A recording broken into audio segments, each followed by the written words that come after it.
is Sharik Ansari and I welcome to all of you to this amazing platform of Doctor of Biology। तो last वाला जो first lecture था हमारा current electricity का, तो उसमें हमने रेजिस्टेंस का कुछ इंट्रोडक्शन देखा था। तो आज जो रेजिस्टेंस का अगला वाला पार्ट है ना, तो उस अगले वाले पार्ट को हम यहाँ पे देखने जा रहे हैं। तो मैं आपको ये बता दूं कि लास्ट टाइम पे जो हमने ये फॉर्मूला देखा था R is equal to rho l upon a, तो यहाँ पर जो ये R था ये रेजिस्टेंस को डिनोट करता था, और यहाँ पे जो ये L था ये लेंथ को डिनोट करता था। किस चीज की? जो कंडक्टर या वायर हमने लिया था उसकी लेंथ को डिनोट करता था। और ये एरिया ऑफ क्रॉस सेक्शन था किसका? जो वायर हमने लिया था उसका। तो हमने इसकी डिपेंडेंसी भी ये देखी थी कि जो रेजिस्टेंस होता है ना वो डायरेक्टली प्रोपोर्शनल था लेंथ के, यानी कि जितनी ज्यादा लेंथ होगी ना किसी भी वायर की या किसी भी कंडक्टर की, तो उतना ज्यादा रेजिस्टेंस जो है इंक्रीज होगा। लेंथ इंक्रीज करने पे अगर मैं लेंथ को इंक्रीज करूँ तो मेरा रेजिस्टेंस जो होता है ना वो इंक्रीज होता है। और ये भी पढ़ा था हमने कि जो करंट होता है ना, करंट वो इनवर्सली प्रोपोर्शनल होता है रेजिस्टेंस के। तो जैसे जैसे लेंथ की वैल्यू चेंज होगी या लेंथ की वैल्यू इंक्रीज होगी तो रेजिस्टेंस की वैल्यू भी इंक्रीज होगी और जो करंट की वैल्यू होगी ना वो डिक्रीज होगी। सिमिलरली अगर मैं बात करूँ ना यहाँ पे जो रेजिस्टेंस था ना वो इनवर्सली प्रोपोर्शनल होता है एरिया की, यानी कि अगर कोई वायर है उसका छोटा एरिया है तो उसमें कम रेजिस्टेंस होगा, यानी कि रेजिस्टेंस जितना कम होगा ना उतना ज्यादा करंट होगा। तो बस यहाँ पे यही देख सकते हैं थोड़ा कि जैसे जैसे रेजिस्टेंस की वैल्यू इंक्रीज होगी वैसे वैसे रेजिस्टेंस की वैल्यू डिक्रीज होगी, जैसे जैसे एरिया की वैल्यू इंक्रीज होगी, और ऐसे ही करंट की वैल्यू भी इंक्रीज होगी। तो अब ये फॉर्मूला तो हमने लास्ट टाइम पे पढ़ा था। अब जो पहला इसके अंदर टॉपिक आता है ना वो आता है, पहला टॉपिक इसके अंदर कटिंग ऑफ वायर।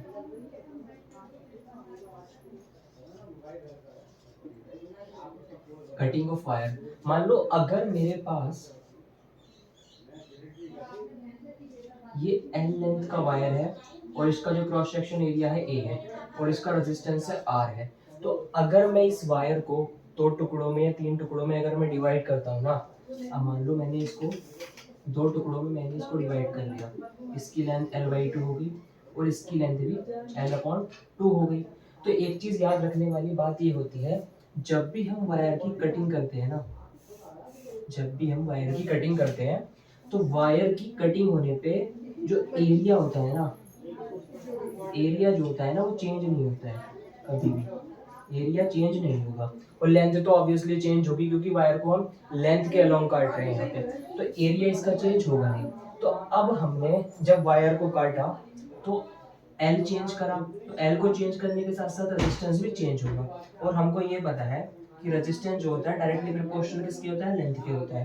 तो इसी फॉर्मूले को यूज करते हुए इक्वेशन एक या कुछ इसको बोल सकते हैं,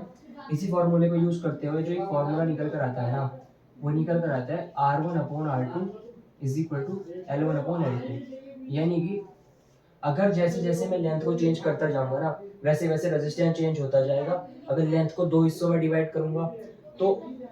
अगर जैसे लेंथ यहाँ पे L/2 हुई है ना तो इसका रेजिस्टेंस जो होगा वो भी R/2 हो जाएगा। एग्जांपल इसका ले सकते हैं,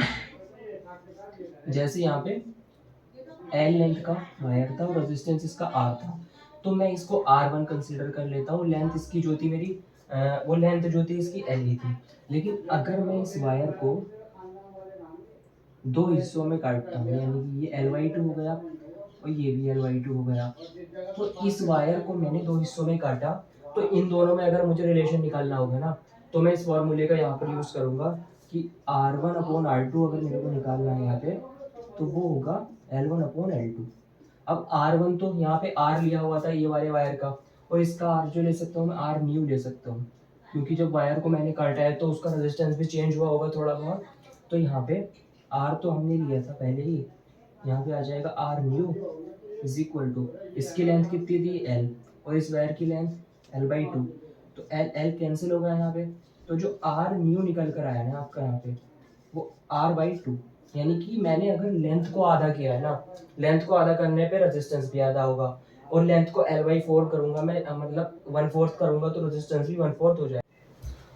तो बात करते हैं हम, जो नेक्स्ट टॉपिक हमारा है यहाँ पे ओम्स लॉ। तो ओम्स लॉ की बात करने से पहले थोड़ा सा जो इसका बेसिक है ना वो इसको हम बात कर सकते हैं यहाँ पे। होता क्या है कि अगर मेरे पास यहाँ पर एक पॉजिटिव टर्मिनल है और एक निगेटिव टर्मिनल है, उससे मैंने एक बैटरी से मैंने एक कंडक्टर को या वायर को कंडक्टर को मैंने कनेक्ट कर दिया यहाँ पे, कंडक्टर को मैंने कनेक्ट किया यहाँ पे। जब मैंने यहाँ पर कंडक्टर को कनेक्ट किया, इसकी लेंथ कुछ L है और इसका क्रॉस सेक्शन भी कुछ ना कुछ एरिया होगा ही यहाँ पे जो दिख रहा है, ठीक है। और इसका जो रेजिस्टेंस है ना, इसका जो रेजिस्टेंस है वो R दे रखा है मेरे को यहाँ पे। अब होगा क्या, जो पॉजिटिव टर्मिनल होता है ना बैटरी का, उस पॉजिटिव टर्मिनल से करंट जो निकलता है और जो निगेटिव टर्मिनल होता है उससे जो है वापस उसी टर्मिनल में वापस लग जाता है। तो यहाँ पर पॉजिटिव टर्मिनल से जो है मेरा करंट यहाँ से जाएगा I, ये गया यहाँ पे, ये पॉजिटिव टर्मिनल से जाता है और निगेटिव टर्मिनल पे वापस आ जाता है। अब सवाल ये आता है कि हमने यहाँ पे बैटरी क्यों लगाई। तो बैटरी का जो जनरली काम होता है ना, तो बैटरी का काम कुछ नहीं होता। जो बैटरी होती है ना, वो बैटरी होती है ना, वो पोटेंशियल डिफरेंस जो होता है, जो पोटेंशियल होता है ना दो पॉइंट्स के बीच का, पोटेंशियल डिफरेंस जो होता है ना उसको मेंटेन करती है। बैटरी जो होता है ना पोटेंशियल डिफरेंस को मेंटेन करती है। यानी कि कैसे मेंटेन करती है अभी मैं आपको थोड़ा बताता हूँ। पोटेंशियल डिफरेंस को मेंटेन करती है, वो मेंटेन ऐसे करती है कि अगर ये वाले पॉइंट का पोटेंशियल अगर मैं V ले लूँ ना, तो इन दोनों के बीच का पोटेंशियल मेरे को V ही होना चाहिए। तो इस पॉइंट का पोटेंशियल मेरे को 0 लेना पड़ेगा। तो ये जो काम करती है ना कि दोनों के बीच का पोटेंशियल को मेंटेन करना, यानी कि जितना पोटेंशियल या जितना करंट बैटरी इस कंडक्टर को देगी ना, उतना ही करंट बैटरी अपनी तरफ ले लेगी। तो बैटरी का काम ये होता है कि इससे पॉजिटिव साइड से करंट निकलेगा, नेगेटिव साइड से करंट आएगा, करंट का कहीं पर भी लॉस नहीं होगा। तो ये बात हो गई बैटरी की। अब जो ओम्स लॉ में बात करते हैं, अब ओम्स लॉ में बात करने से पहले यहाँ पर एक एमीटर को जब मैं कनेक्ट करूंगा, तो एमीटर जो होता है ना एक डिवाइस होता है, वो जो क्या करता है, मेजर करता है करंट को, मेजरिंग करंट है, ठीक है। जो एमीटर होता है करंट को मेजर करता है। तो ओम्स लॉ क्या कहता है, according to Ohm's law,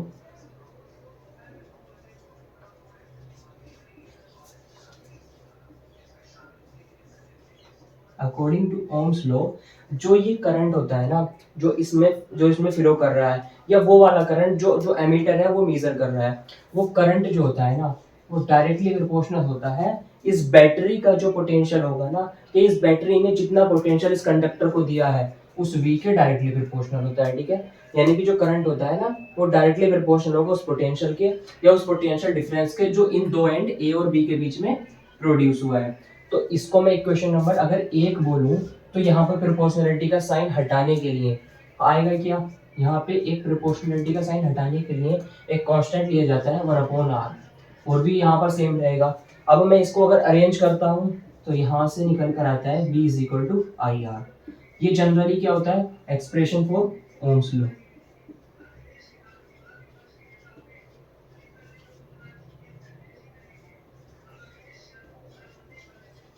expression for ohms law. अब बात तो ये करते हैं कि इसका तो हमें पता है ये क्या है, पोटेंशियल डिफरेंस,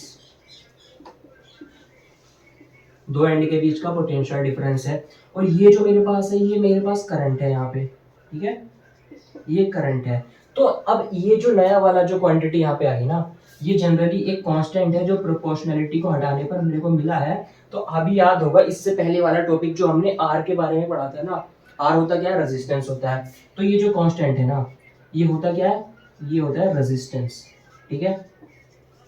अब रेजिस्टेंस का इस एक्सप्रेशन में आने का मतलब क्या होता है, इस एक्सप्रेशन में आने का मतलब ये होता है कि अगर मैं इसी एक्सप्रेशन को थोड़ा सा अरेंज करके लिखूं तो यहाँ पर मेरे पास आता है VI = V/R, और I = V/R पे देखने पर जो करंट होता है ना वो इनवर्सली प्रोपोर्शनल होता है R के। यानी कि बताता क्या है ओम्स लॉ में कि जैसे जैसे एक बैटरी जो होती है ना, एक बैटरी जैसे करंट को फ्लो कराएगी ना, और उसके बीच में कोई कंडक्टर पड़ेगा या कोई बल्ब रखा हुआ है या कोई भी चीज रखी हुई है, कोई वायर रखा हुआ है, उस वायर का जो रेजिस्टेंस है ना उसकी वैल्यू जितनी ज्यादा होगी ना, यानी कि उसकी वैल्यू कितनी ज्यादा है उस पर भी डिपेंड करता है करंट। तो जितनी ज्यादा करंट की वैल्यू, रेजिस्टेंस की वैल्यू होगी ना, उतनी कम करंट की वैल्यू होगी, और जितनी कम रेजिस्टेंस की वैल्यू होगी उतनी ज्यादा करंट की वैल्यू होगी। तो ओम्स लॉ में ये रिलेशन भी याद रखना होता है, और ये तो जनरली न्यूमेरिकल्स में याद ही रखना होता है, और ये इसका जो एक जनरल एक्सप्रेशन है ओम्स लॉ का। तो अब इससे आगे की बात करते हैं थोड़ा ग्राफ के बारे में ओम्स लॉ के।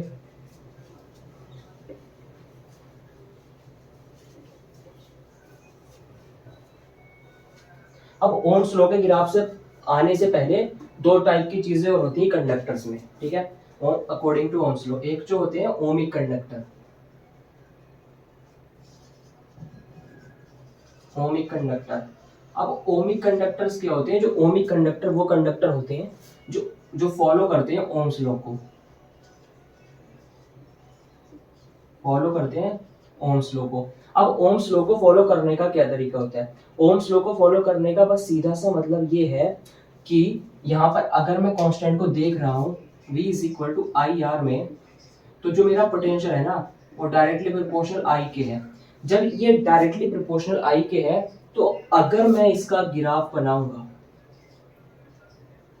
अगर मैं इसका ग्राफ बनाऊंगा V वर्सेस I का ग्राफ अगर मैं यहाँ पर बनाऊंगा, V और I का ग्राफ मैं बनाऊंगा यहाँ पे, जब चीजें डायरेक्टली प्रोपोर्शनल होती है ना, यानी इसकी भी पावर एक है इसकी भी पावर एक है, तो हमेशा जो ग्राफ आता है ना वो स्ट्रेट लाइन निकल कर आता है। यानी ये ओमिक कंडक्टर का ग्राफ है जो ओम्स लॉ को फॉलो कर रहा है, ये ओमिक कंडक्टर का, ठीक है। अब थोड़ा सा इसमें थोड़ा सा डेप्थ में हम ये जा सकते हैं कि अगर ये जो ग्राफ है इसमें जो स्ट्रेट लाइन की स्लोप आ रही है, इसको अगर मैं थीटा मान लूं, यहाँ पे जो एंगल बन रहा है, तो अगर इसकी मैं टेन थीटा अगर मैं यहाँ पे लगाता हूँ, स्लोप स्लोप की फॉर्म क्या होती है टेन थीटा, तो वो मेरे पास निकल कर आएगा v अपॉन आई, यानी कि यहाँ से टेन थीटा का वैल्यू कितना निकल कर आया v अपॉन आई। अब v अपॉन आई तो ये निकल कर आया। अब इस एक्सप्रेशन से अगर थोड़ा सा और अरेंज करके देखा जाए तो यहाँ से v अपॉन आई का वैल्यू कितना निकल कर आया r निकल कर आया। तो यहाँ से आप एक चीज और देख सकते हैं, v अपॉन आई की वैल्यू r निकल कर आई है, और r कैसा है, r जो होता है ना वो कांस्टेंट होता है, ठीक है, r कांस्टेंट होता है। तो यहाँ से tan theta is equal to r निकल कर आया। तो एक चीज यहाँ से क्लियर ये हुई है कि जो vi ग्राफ होता है ना उसकी जो स्लोप होती है वो कांस्टेंट होती है, और कांस्टेंट होती कैसे दिख भी रहा है, अगर कोई स्ट्रेट लाइन है ना उसका आप स्लोप निकालना है तो कांस्टेंट ही जनरली वो आएगी। तो ये यहाँ पर एक चीज हो चुकी है, और अब इसके बारे में जो हम बात करने वाले हैं ना ओम्स लॉ तो यहाँ पे हो चुका है। अब इससे आगे जो सर्किट सॉल्विंग का जो पहला वाला पार्ट आता है ना करंट इलेक्ट्रिसिटी में, उससे आगे की बात करते हैं।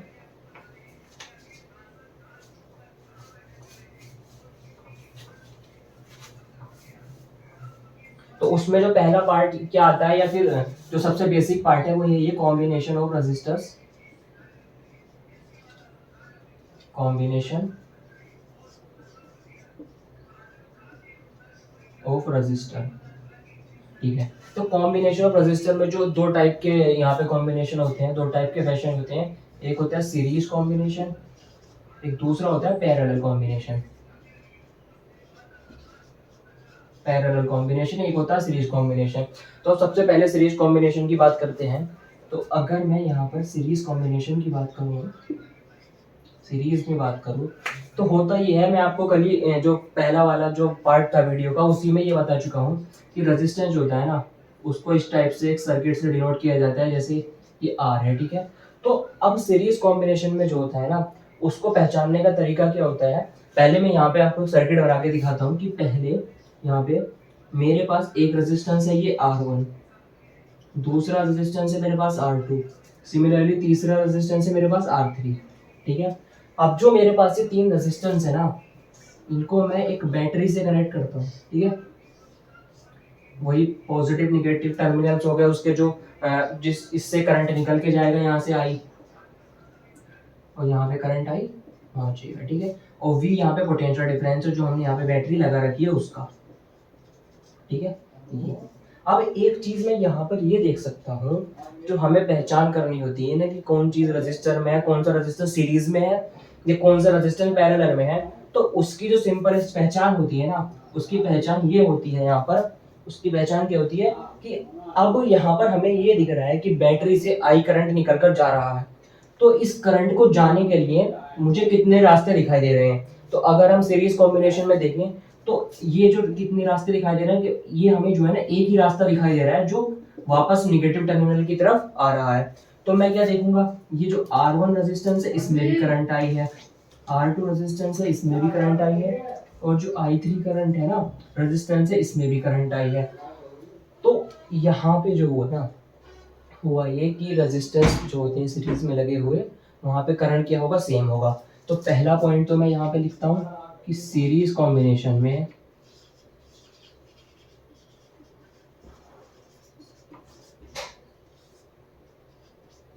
करंट कैसा होता है, सेम होता है। ठीक है, अब बात करते हैं क्या, देखो अगर करंट सेम है ना तो आपको ये याद रखना होता है जो सीरीज कॉम्बिनेशन होता है ना उसमें पोटेंशियल जो होता है ना वो डिस्ट्रीब्यूट होता है, यानी इस पे R1 में होगा V1, R2 में होगा V2 और R3 में होगा V3। अब एक चीज मैं आपको बताऊं, पहले यहाँ पे मैं लिख देता हूं, जो पोटेंशियल होता है ना वो डिस्ट्रीब्यूट होता है, डिस्ट्रीब्यूट पोटेंशियल यहाँ पे डिस्ट्रीब्यूट होता है। तो अब एक चीज मैं आपको ये बताऊं कि हमने ये देखा था कि बैटरी जो होती है ना वो जितनी एनर्जी या जितना वर्क डन या जितना पोटेंशियल अपने एक एंड से निकालती है ना इतना ही पोटेंशियल दूसरे एंड से कलेक्ट कर लेती है। तो अब जनरली अगर मैं इसका एक सर्किट बनाऊं तो उसका जो सर्किट ये इक्विवेलेंट सर्किट निकल कर आएगा ना वो ये निकल कर आएगा, ठीक है, और करंट इसमें आई और पोटेंशियल डिफरेंस इसके सिरों के बीच जो लग रहा होगा ना वो V लग रहा होगा यहाँ पे मेरे पास। ठीक है, तो अब ये वाला जो पोटेंशियल होगा ना इन तीनों के सम के बराबर होगा, क्यों होगा, क्योंकि बैटरी की ये प्रॉपर्टी होती है जितना ज्यादा पोटेंशियल वो पॉजिटिव टर्मिनल से निकालेगी ना उतना पोटेंशियल या वर्क डन करने के बाद उतना पोटेंशियल वो कलेक्ट कर लेगी। तो यहाँ से जो इक्वेशन बनकर आएगी ना वो बनकर आएगी V1 is equal to V2 plus V3। ठीक है, ये एक इक्वेशन बनकर आएगी, यानी पोटेंशियल डिफरेंस कांस्टेंट है, यानी कि इधर से इधर जाने में कहीं भी पोटेंशियल का या करंट का लॉस नहीं हो रहा है। तो इसके आगे इस इक्वेशन का यूज करते हैं हम।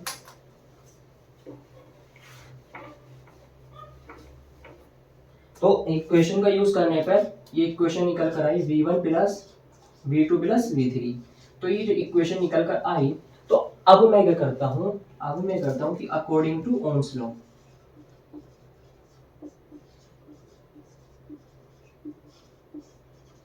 अकॉर्डिंग टू ओम्स लॉ हमने पढ़ा था V इज इक्वल टू कितना होता है IR। ये तो जनरल फॉर्मूला हो गया इसका। अगर मान लो मेरे पास ये सर्किट ये निकल कर आया इसका इक्विवेलेंट रेजिस्टेंस R इक्विवेलेंट, ठीक है, और ये V पोटेंशियल निकल कर आया इसमें करंट I, तो इसके लिए तो मैं V I R इक्विवेलेंट लिख सकता हूँ। ठीक है, इसको इक्वेशन नंबर 1 बोल दिया मैंने। लेकिन अब मैं V1 के लिए अगर लिखूंगा तो V1 के लिए मैं लिखूंगा I R1, सिमिलरली V2 के लिए मैं लिखूंगा I R2 और सिमिलरली V3 के लिए भी ये लिखा जाएगा I R3। अब इस इक्वेशन को अगर मैं सॉल्व करता हूँ यहाँ पे तो यहाँ पर निकल कर आएगा I R equivalent is equal to I R1 plus I R2 plus I R3, और I सारा यहाँ पे कैंसिल हो जाएगा करंट, क्योंकि हमने ये देखा था करंट को जाने के लिए केवल एक ही रास्ता मिल रहा है यहाँ पे, तो सारा करंट जो है कांस्टेंट है। तो जो सीरीज का जो फॉर्मूला निकल कर आया ना यहाँ पे वो निकल कर आया R equivalent is equal to R1 plus R2 plus R3, अगर तीन रेजिस्टेंस सीरीज में जुड़े हुए हैं तो। Hello everyone, this is Sharik Ansari and I welcome to all of you to this amazing platform of Doctor Biology। तो last वाला जो फर्स्ट लेक्चर था हमारा करंट इलेक्ट्रिसिटी का, तो उसमें हमने रेजिस्टेंस का कुछ इंट्रोडक्शन देखा था। तो आज जो रेजिस्टेंस का अगला वाला पार्ट है ना तो उस अगले वाले पार्ट को हम यहाँ पे देखने जा रहे हैं। तो मैं आपको ये बता दूं कि लास्ट टाइम पे जो हमने ये फॉर्मूला देखा था R is equal to rho l upon a, तो यहाँ पर जो ये R था ये रेजिस्टेंस को डिनोट करता था, और यहाँ पे जो ये L था ये लेंथ को डिनोट करता था किस चीज की, जो कंडक्टर या वायर हमने लिया था उसकी लेंथ को डिनोट करता था, और ये एरिया ऑफ क्रॉस सेक्शन था किसका, जो वायर हमने लिया था उसका। तो हमने इसकी डिपेंडेंसी भी ये देखी थी कि जो रेजिस्टेंस होता है ना वो डायरेक्टली प्रोपोर्शनल था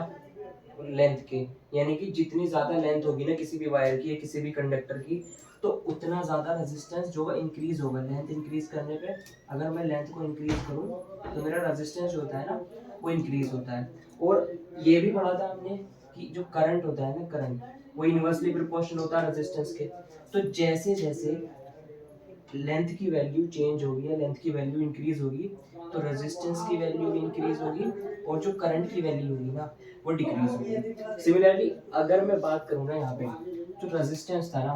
वो इनवर्सली प्रोपोर्शनल होता है एरिया की। यानी कि अगर कोई वायर है उसका छोटा एरिया है तो उसमें कम रेजिस्टेंस होगा, यानी कि रेजिस्टेंस जितना कम होगा ना उतना ज्यादा करंट होगा। तो बस यहाँ पे यही देख सकते हैं थोड़ा कि जैसे जैसे रेजिस्टेंस की वैल्यू इंक्रीज होगी वैसे वैसे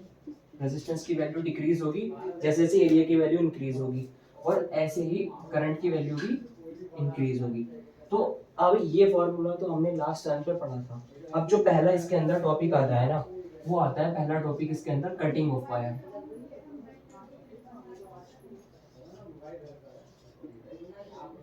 कटिंग ऑफ वायर, मान लो अगर मेरे पास ये n लेंथ का वायर है और इसका जो क्रॉस सेक्शन एरिया है a है और इसका रेजिस्टेंस है r है, तो अगर मैं इस वायर को दो टुकड़ों में या तीन टुकड़ों में अगर मैं डिवाइड करता हूँ ना, अब मान लो मैंने इसको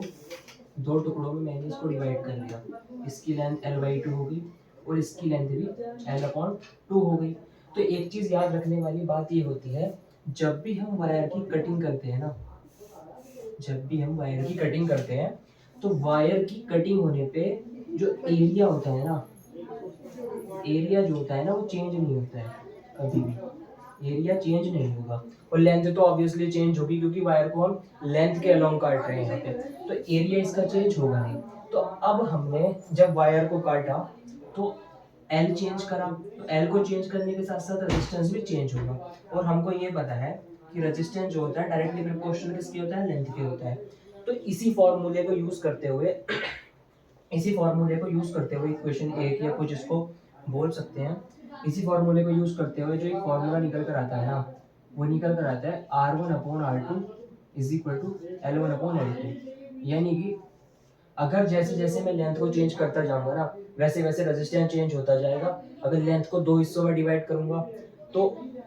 अगर जैसे लेंथ यहाँ पे L/2 हुई है ना तो इसका रेजिस्टेंस जो होगा वो भी R/2 हो जाएगा। एग्जांपल इसका ले सकते हैं,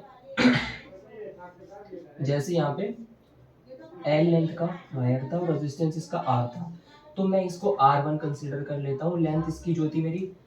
वो लेंथ जो थी इसकी L ही थी। लेकिन अगर मैं इस वायर को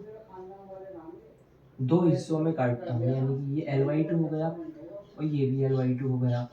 तो इस वायर को मैंने दो हिस्सों में काटा, तो इन दोनों में अगर मुझे रिलेशन निकालना होगा ना तो मैं इस फॉर्मूले का यहाँ पर यूज करूंगा कि R1/R2 अगर मेरे को निकालना है यहाँ पे तो वो होगा L1/L2। अब R1 तो यहाँ पे R लिया हुआ था ये वाले वायर का, और इसका R जो ले सकता हूँ मैं R न्यू ले सकता हूँ, क्योंकि जब वायर को मैंने काटा है तो उसका रेजिस्टेंस भी चेंज हुआ होगा थोड़ा बहुत। तो यहाँ पे R तो हमने लिया था पहले ही, यहाँ पे आ जाएगा R न्यू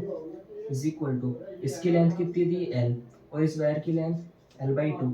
तो L L कैंसिल होगा यहाँ पे, तो जो R न्यू निकल कर आया ना आपका यहाँ पे वो R/2, यानी कि मैंने अगर लेंथ को आधा किया है ना, लेंथ को आधा करने पे रेजिस्टेंस भी आधा होगा, और लेंथ को L/4 करूंगा मैं, मतलब 1/4 करूंगा तो रेजिस्टेंस भी 1/4 हो जाएगा। हमारा यहाँ पे है ना सीरीज कॉम्बिनेशन में, तो हमने फॉर्मूला तो वो देख ही लिया था कि R is equal to R1 plus R2 plus R3 होता है यहाँ पे। तो उससे अगली चीज जो यहाँ पर हम देखते हैं कि अगर मेरे पास n रजिस्टर, यानी कि n नंबर ऑफ रजिस्टर जिनका, यानी कि मैं यहाँ पे देख सकता हूँ कि R1 हो, R2 हो या Rn हो, सबकी वैल्यू मैंने अगर R ले ली, यानी कि सबको मैंने सेम ले लिया यहाँ पे और उनको सीरीज में कनेक्ट कर दिया n रजिस्टर को। यहाँ पे कितने रजिस्टर्स हैं, n रजिस्टर्स हैं यहाँ पे, ठीक है, यहाँ पे n रजिस्टर्स हैं, ठीक है। उनको मैंने सीरीज में अगर यहाँ पे कनेक्ट किया है ना तो होगा क्या, सबको पता है कि यहाँ पे इसमें भी करंट आई जाने वाला है, इसमें भी करंट आई जाने वाला है और इसमें भी करंट आई जाने वाला है, ठीक है, और इसमें भी करंट आई जाने वाला है। तो अब अगर मैं इन सबको सीरीज में जोड़ू ना, अगर मैं इन सबको सीरीज कॉम्बिनेशन में जोड़ता हूं,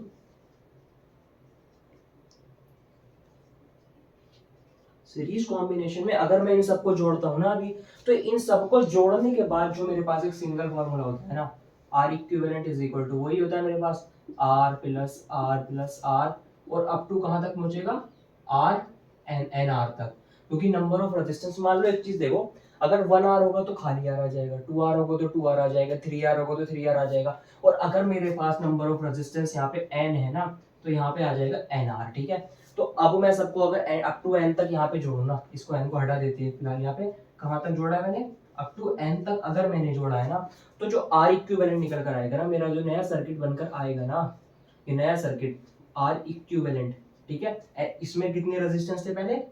एन रेजिस्टर्स थे, एन रेजिस्टर्स थे, तो आर इक्विवेलेंट मेरा निकल कर आएगा एन टाइम्स आर, बस इतना याद रखना होता है। और इसका एक अच्छा सा एग्जांपल अगर मैं देना चाहूँ यहाँ पे तो आसानी से दे सकता हूँ, ये कि अगर मेरे पास यहाँ पर 2 ओम के, ये 2 ओम का, ये 2 ओम का और ये 2 ओम का, ठीक है, ए और बी के बीच 2 ओम के 3 रजिस्टर रखे हुए हैं, तो आप इन्हें डायरेक्टली भी जोड़ सकते हैं कि R is equal to R one plus R two plus R three, यानी कि 6 ओम दिख रहा है सबको यहाँ पे। लेकिन अभी मैंने बताया कि अगर सिंपली यानी सीरीज कॉम्बिनेशन में n नंबर ऑफ टाइम्स यानी n नंबर ऑफ रेजिस्टेंस जुड़े हुए हैं ना, जिनका R1 R2 R3 यानी रेजिस्टेंस की वैल्यू सबकी सेम है, तो उसका R इक्विवेलेंट का फॉर्मूला होता है n टाइम्स R। अगर मुझे इसका R इक्विवेलेंट निकालना है तो यहाँ पे नंबर ऑफ रेजिस्टेंस कितने हैं, 3, और R की वैल्यू कितनी है, 2, तो R इक्विवेलेंट कितना निकल कर आया मेरे यहाँ पे, 6 ओम निकल कर आया। ठीक है, तो इसका ये फॉर्मूला ये हो सकता है। अब देखो इसमें एक चीज और निकल कर आती है,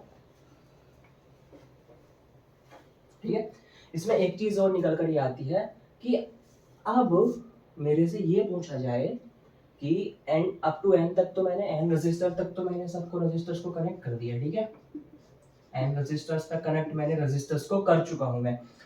अब मुझसे ये पूछा जाए करंट तो सब में सेम होगा, ये आर के बीच पोटेंशियल कितना होगा, ये वाले के बीच पोटेंशियल कितना होगा, और इसके बीच पोटेंशियल कितना होगा। तो आपको याद ये रखना होता है केवल कि पोटेंशियल जो होता है ना, अगर मैंने n टाइम्स n रजिस्टर जोड़े हैं ना, तो V1 is equal to V2 हो या V3 हो या कोई सा भी हो, वो सब V बाई एन हो जाते हैं, यानी कि इसके बीच भी V बाई एन हो जाएगा, इसके बीच भी V बाई एन हो जाएगा, और इसके बीच भी V बाई एन हो जाएगा। अब मैं ये देखता हूं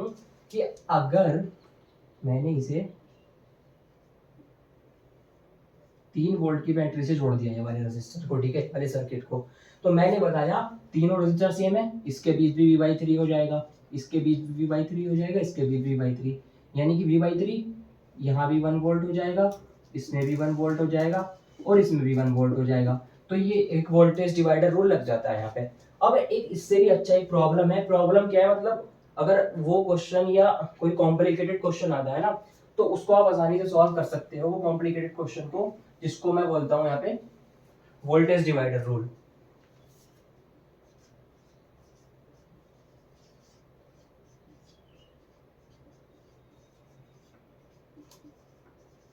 वोल्टेज डिवाइडर रूल, ठीक है, इसको वोल्टेज डिवाइडर रूल इसलिए बोला जाता है क्योंकि सीरीज में वोल्टेज डिवाइड होता है, और जो पैरेलल कॉम्बिनेशन अभी बात नहीं की हमने, सीरीज में करंट तो कांस्टेंट होता है ना जनरली, तो और जो पोटेंशियल होता है वो डिवाइड होता है यहाँ पे, है ना। तो होगा ये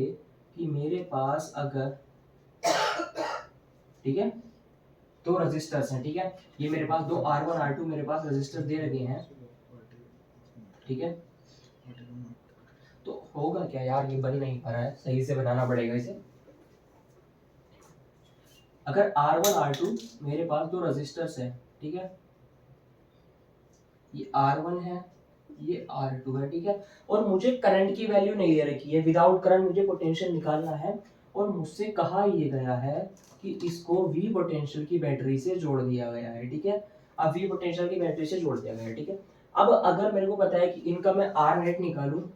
पहले एक जनरल फॉर्मूला बता दूं मैं, तो वो कितना होगा, R1 प्लस R2, ये तो हो जाएगा मेरा R नेट, और अब मैं अगर अकॉर्डिंग टू ओम्स लॉ,